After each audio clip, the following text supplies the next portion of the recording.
Nosotros vamos a ver a los tiburones como extraordinarios cazadores, con escasos depredadores en la naturaleza en su etapa adulta debido a su tamaño.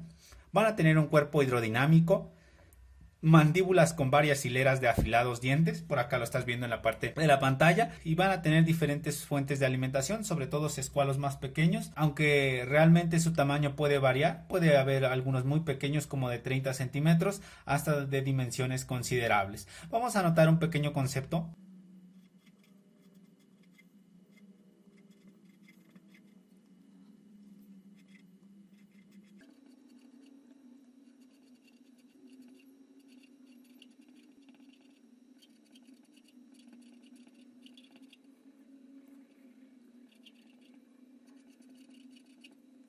Aquí en pantalla ya hemos anotado un pequeño concepto, nos dice que son extraordinarios cazadores en consideraciones naturales, su tamaño va a variar de acuerdo a la zona en la que vive y al tipo. Vamos a mencionar las primeras características, pues el primero va a ser que puede tener diferente tipo de hábitats en situaciones cálidas o en situaciones tropicales.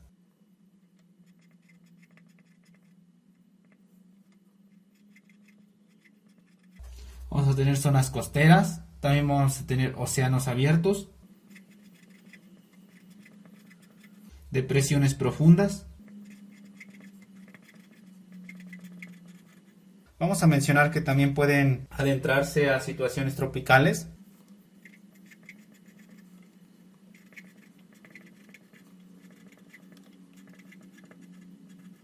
Pueden aventurarse en ríos tropicales, ya lo hemos anotado. Tienen una facilidad de movimiento en el agua.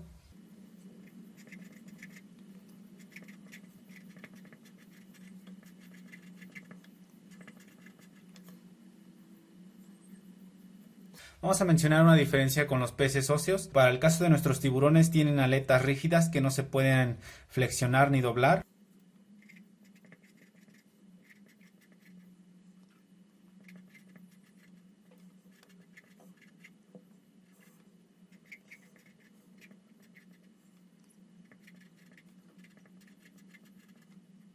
Hemos anotado que no se pueden flexionar ni doblar. Nos vamos al siguiente. Tienen los dientes cerrados. Aquí sí te marco unas imágenes en pantallas. Puedes verlos. Ves que tienen distintos maxilares, distintos tamaños. Algunos van a tener la función de triturar sus alimentos. Aquí vemos los puntos A, B, C, D. Aquí vemos los maxilares. Cada uno de ellos va a tener la función de triturar todos los alimentos. Van a ser los dientes cerrados.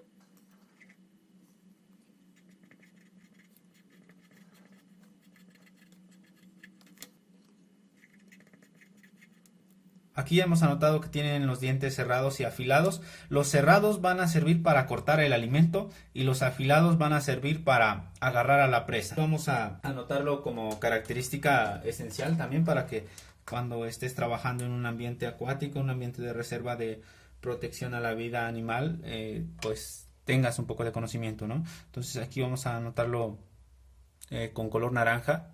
Vamos a decirles que los cerrados son para cortar. Voy a hacer un guioncito por aquí para que quede de manera representativa.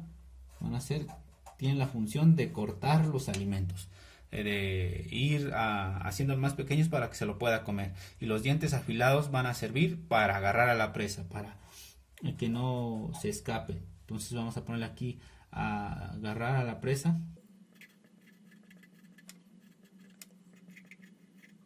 Aquí ya lo tenemos. Vamos a acercar acá nuestra imagen de anatomía y vamos a mencionar los huesos. Te recomiendo que imprimas esta imagen, que por aquí lo ves en pantalla y ya de una manera más clara.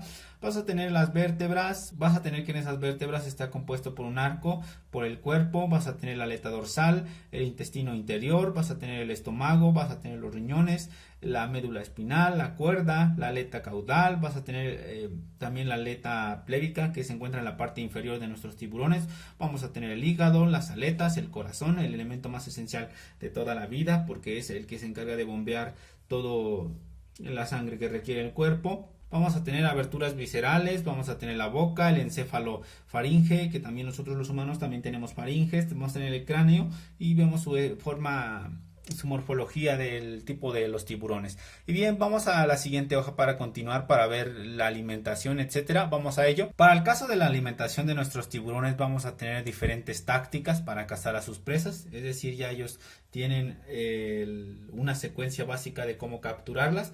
Vamos a escribir entonces las tácticas.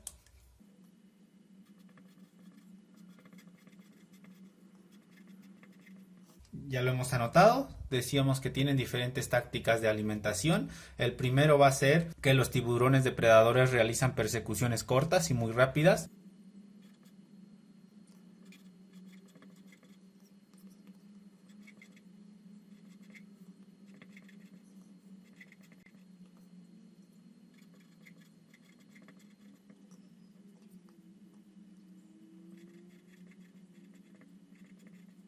Aquí ya lo hemos anotado, nos dice que realizan persecuciones cortas y muy rápidas en aguas abiertas, sobre todo para engañar a sus presas y poder alimentarse. Vamos a nuestra táctica B.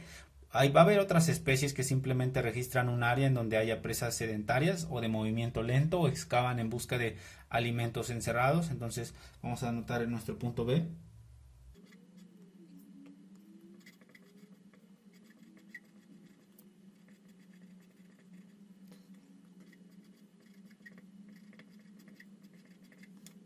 Y vamos a describir el punto C que decíamos, algunos excavan en busca de alimentos enterrados.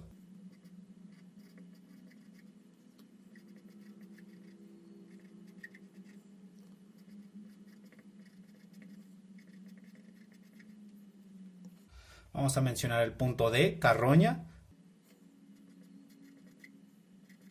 Para el caso de la carroña van a tener un sentido del olfato muy desarrollados. Pueden detectar el olor de diferentes cadáveres en una situación de un área pequeña a un área muy grande. Vamos a tener algunas especies muy grandes de tiburones.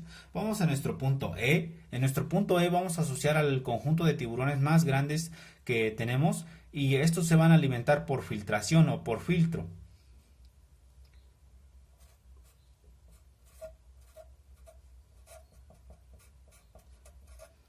Si te cuesta trabajo entender esta palabra que notamos aquí en nuestra hoja, te dejo una simulación acá en pantalla para que puedas notarlo. Básicamente se refiere a que succionan a sus presas. Vamos a hablar de nuestra reproducción. En nuestra reproducción no nos vamos a enfocar en esta ocasión si es sexuada, sino que nos vamos a enfocar a la técnica de cortejo, es decir, en dónde llegan a reproducirse, cuál es su área adecuada para poder generar a la siguiente generación. Básicamente vamos a tener diferentes puntos.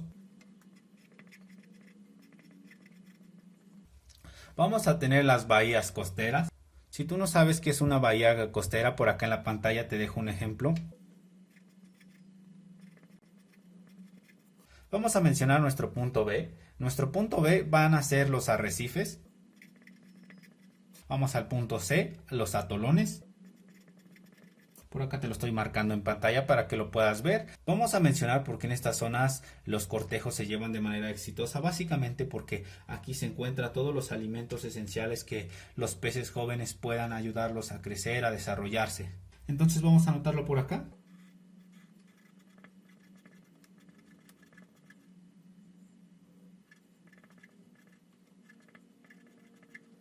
Ya hemos anotado que son zonas ricas en alimentos. Vamos a mencionar que las crías cuando nacen ya tienen dientes y ya pueden cazar de manera directa.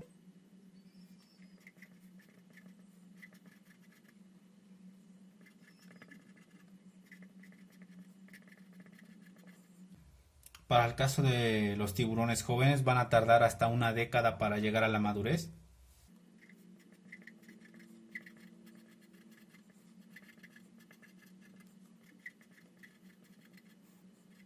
Esas serían las características esenciales para nuestros tiburones. Y vamos a pasar a nuestro siguiente apartado, que es la 3.3. Vamos a empezar con nuestros peces. Vamos a ello. Vamos a anotar un pequeño concepto para nuestros peces.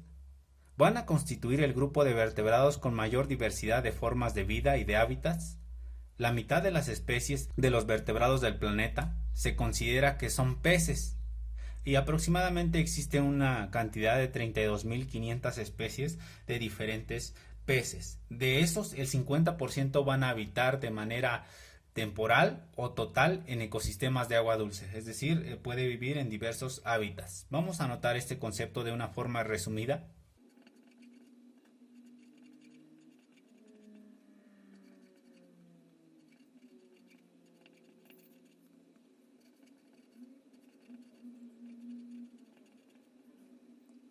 Aquí ya lo tenemos. Vamos a mencionar algunas estadísticas básicas para nuestros peces. Vamos a anotar aquí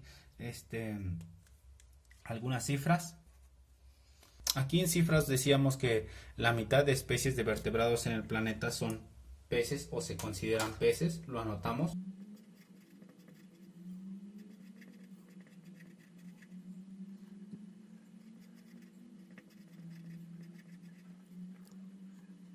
Vamos a tener 32.500 especies. El 50% habitan de forma total o temporal en diferentes ecosistemas.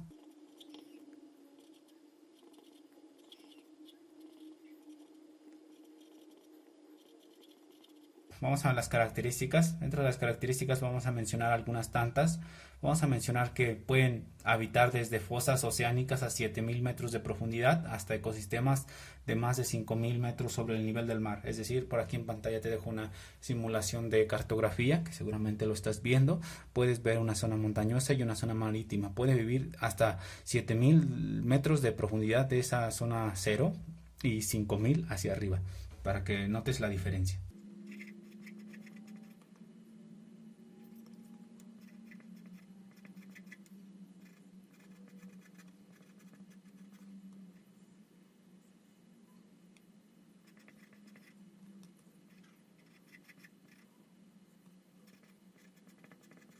Ya lo tenemos. Puede vivir hasta 7.000 de manera profunda y hasta 5.000 sobre el nivel del mar, seguramente, ¿no? Una volcán, un estratovolcán, etcétera, ¿no? Una caldera que habitan en diferentes lugares, pues seguramente pueden vivir peces. Pueden vivir en lagos cuya superficie se congela en invierno, para que te des una idea.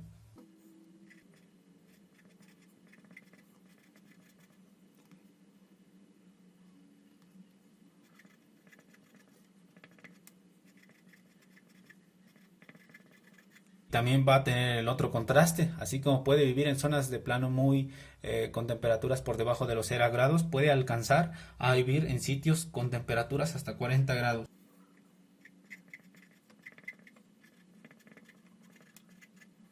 Las unidades que estamos manejando es en grados Celsius, para que lo anotes, para que no te llegues a confundir, aunque realmente va a ser muy difícil, ¿no? Porque la diferencia es 273 para Kelvin y haces la transformación a Fahrenheit. Algunas especies pueden sobrevivir fuera del agua respirando aire. Ya puedes encontrar la respuesta de por qué la mitad son vertebrados, ¿no? Conquistan todos los sitios, los ecosistemas.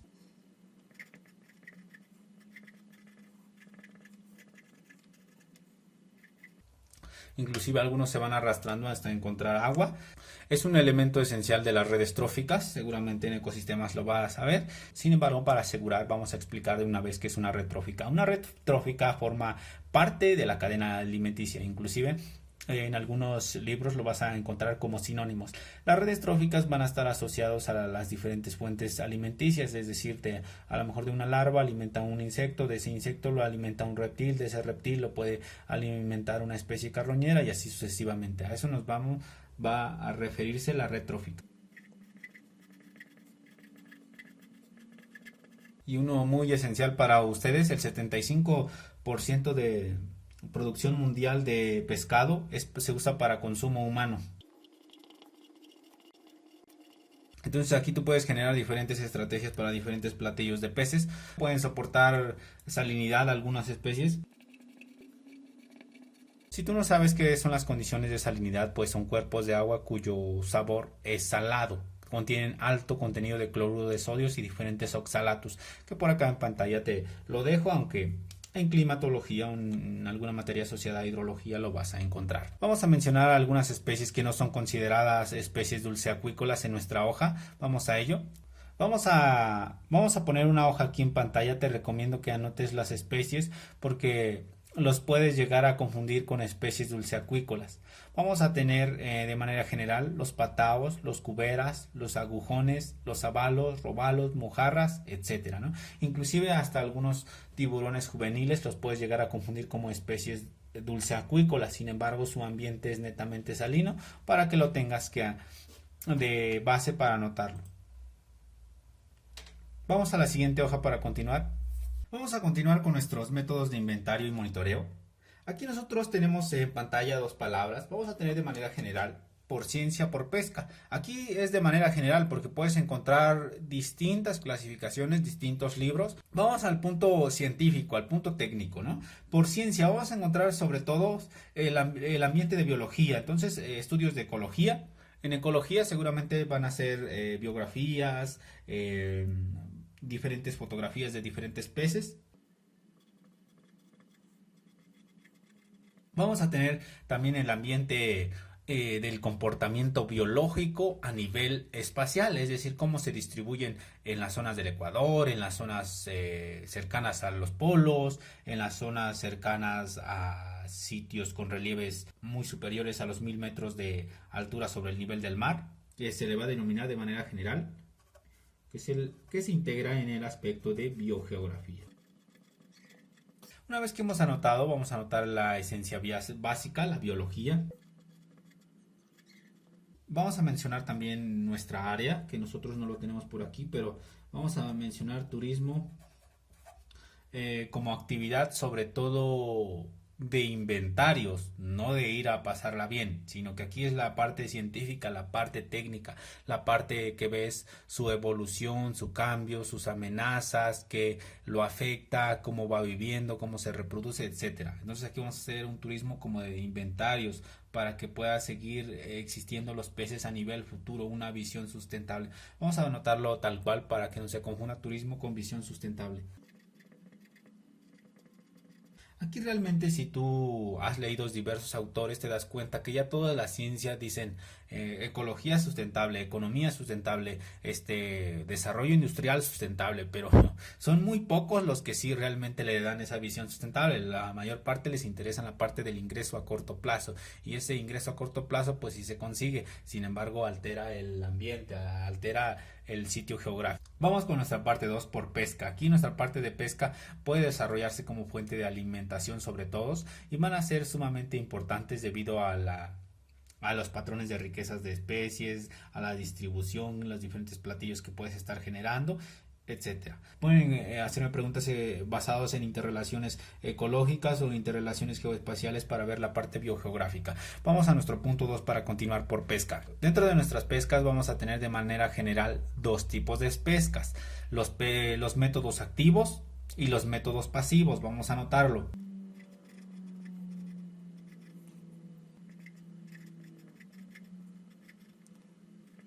Entonces vamos a tener esos dos. Vamos a tratar de mencionar algunas palabras básicas para que puedas diferenciarlo uno de otro. Vamos con el punto 1, métodos activos. Como su nombre lo dice, es constante y se utiliza por los recolectores.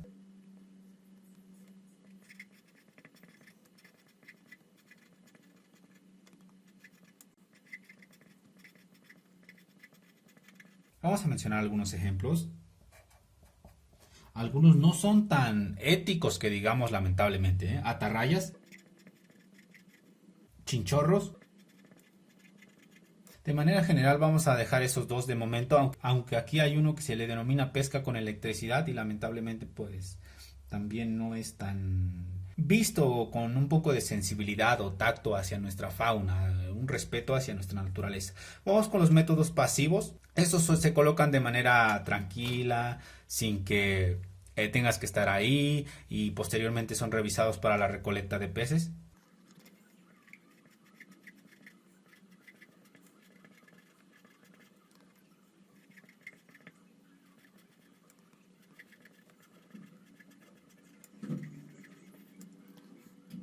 Vamos a mencionar algunos ejemplos. Vamos a tener reyes de enmalle y trampas. Aquí ya lo tenemos, nuestros reyes de enmalle y trampas.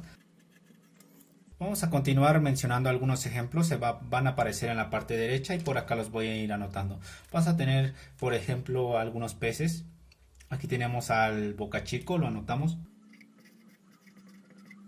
Aquí puedes ver sus características, su protección, dónde viven, qué es lo que requiere, etcétera. Si es, sobre todo para este va a ser un sitio endémico. Tenemos a nuestra estirigata. También puedes ver cómo es la especie, etcétera. Vamos al siguiente punto, nuestro escalar.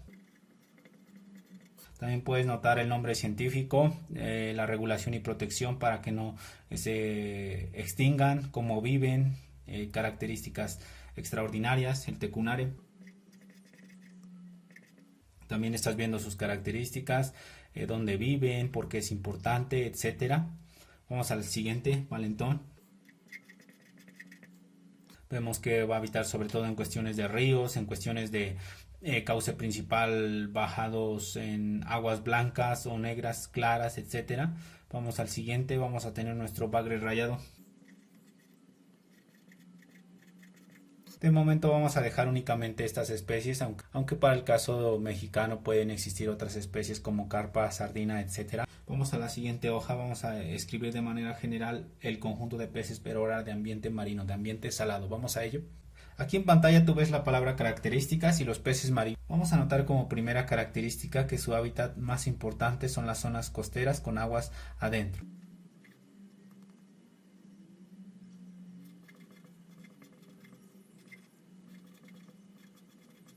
Vamos a mencionar que habitan en condiciones de alta salinidad.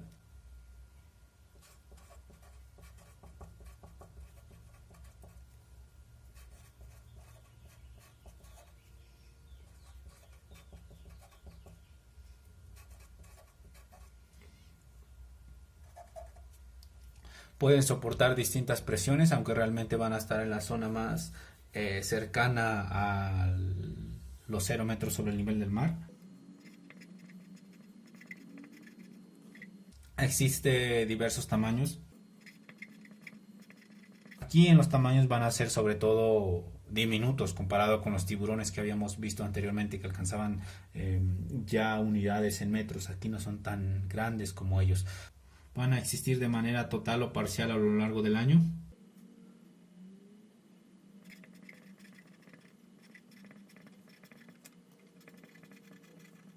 Y bien, nos vamos aquí a la parte de anatomía, vamos a anotarlo.